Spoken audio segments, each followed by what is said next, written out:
ಕೋಲಾರ ಜಿಲ್ಲೆಯ ಶ್ರೀನಿವಾಸಪುರ ತಾಲೂಕಿನ ಗೌನಿಪಲ್ಲಿ ಗ್ರಾಮ ಪಂಚಾಯಿತಿಯನ್ನು ಪುರಸಭೆ ಮಾಡಬೇಕೆಂದು ಒತ್ತಾಯಿಸಿ ಗೌನಿಪಲ್ಲಿ ಅಮ್ಜದ್ ಖಾನ್ ಎಂಬುವವರು ಗೌನಿಪಲ್ಲಿಯಿಂದ ಬೆಳಗಾವಿಗೆ ಪಾದಯಾತ್ರೆ ಹೊರಟಿದ್ದಾರೆ.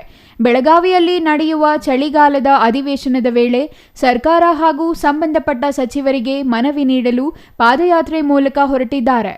ಈ ವೇಳೆ ಮಾತನಾಡಿದ ಅವರು, ಗೌನಿಪಲ್ಲಿ ಗ್ರಾಮ ಪಂಚಾಯಿತಿ ಪುರಸಭೆಗೆ ಎಲ್ಲ ರೀತಿಯಲ್ಲಿಯೂ ಅರ್ಹತೆ ಹೊಂದಿದ್ದು, ಕಳೆದ 2023ರ ಅಧಿವೇಶನದ ವೇಳೆಯೂ ಪಾದಯಾತ್ರೆ ಮೂಲಕ ಹೊರಟು ಸಂಬಂಧಪಟ್ಟ ಪೌರಾಡಳಿತ ಸಚಿವರಿಗೆ ಹಾಗೂ ಸರ್ಕಾರಕ್ಕೆ ಮನವಿ ಸಲ್ಲಿಸಲಾಗಿತ್ತು. ಆದರೆ 2011ರ ಜನಗಣತಿ ಪರಿಗಣಿಸಿ ಕಾರಣಾಂತರಗಳಿಂದ ತಡೆಹಿಡಿಯಲಾಗಿದೆ. 2021ರ ಜನಗಣತಿ ಪರಿಗಣಿಸಬೇಕಿತ್ತು.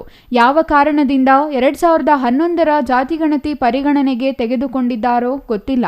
ಹಾಗಾಗಿ ಪುನಃ ಸರ್ಕಾರದ ಗಮನ ಸೆಳೆಯಲು 2ನೇ ಬಾರಿಗೆ ಪಾದಯಾತ್ರೆ ಮಾಡುತ್ತಿರುವುದಾಗಿ ಹೇಳಿದರು.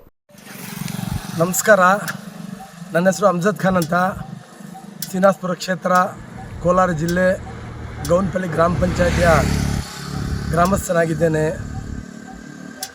ನಮ್ಮ ಗ್ರಾಮ ಪಂಚಾಯಿತಿಯನ್ನು ಪುರಸಭೆ ಮಾಡಬೇಕು ಅಂತೇಳಿ ಕಳೆದ ಬಾರಿ 2023ಕ್ಕೆ ಇದೇ ಒಂದು ಚಳಿಗಾಲದ ಅಧಿವೇಶನದಲ್ಲಿ ಒಂದು ಪಾದಯಾತ್ರೆಯನ್ನು ಬೆಳಗಾವಿ ಗಂಟ ಹಮ್ಮಿಕೊಂಡಿತ್ತು.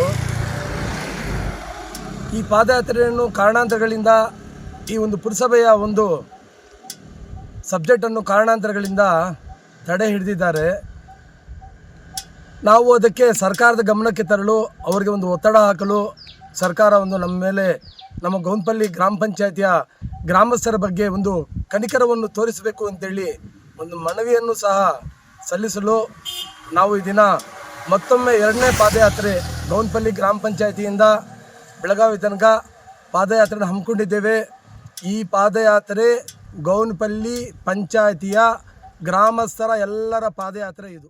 ಇನ್ನು ಗೌನಪಲ್ಲಿ ಗ್ರಾಮ ಪಂಚಾಯಿತಿ ವ್ಯಾಪ್ತಿಯ ಎಲ್ಲರ ಸಹಕಾರ, ಆಶೀರ್ವಾದ ಇದ್ದು ಅಧಿವೇಶನದ ವೇಳೆಗೆ ಬೆಳಗಾವಿ ತಲುಪಿ ಸಂಬಂಧಪಟ್ಟ ಪೌರಾಡಳಿತ ಸಚಿವರು ಮತ್ತು ಸರ್ಕಾರಕ್ಕೆ ಮನವಿ ಸಲ್ಲಿಸುತ್ತೇನೆ ಎಂದರು. ಈ ಸಂದರ್ಭದಲ್ಲಿ ಗೌನಿಪಲ್ಲಿ ಗ್ರಾಮ ಹಾಗೂ ಸುತ್ತಮುತ್ತಲಿನ ಗ್ರಾಮಗಳ ಹಲವರು ಭೇಟಿ ಮಾಡಿ ಶುಭ ಹಾರೈಸಿದರು. ರಫೀವುಲ್ಲಾ, ಸಿಟಿವಿ ನ್ಯೂಸ್, ಶ್ರೀನಿವಾಸಪುರ.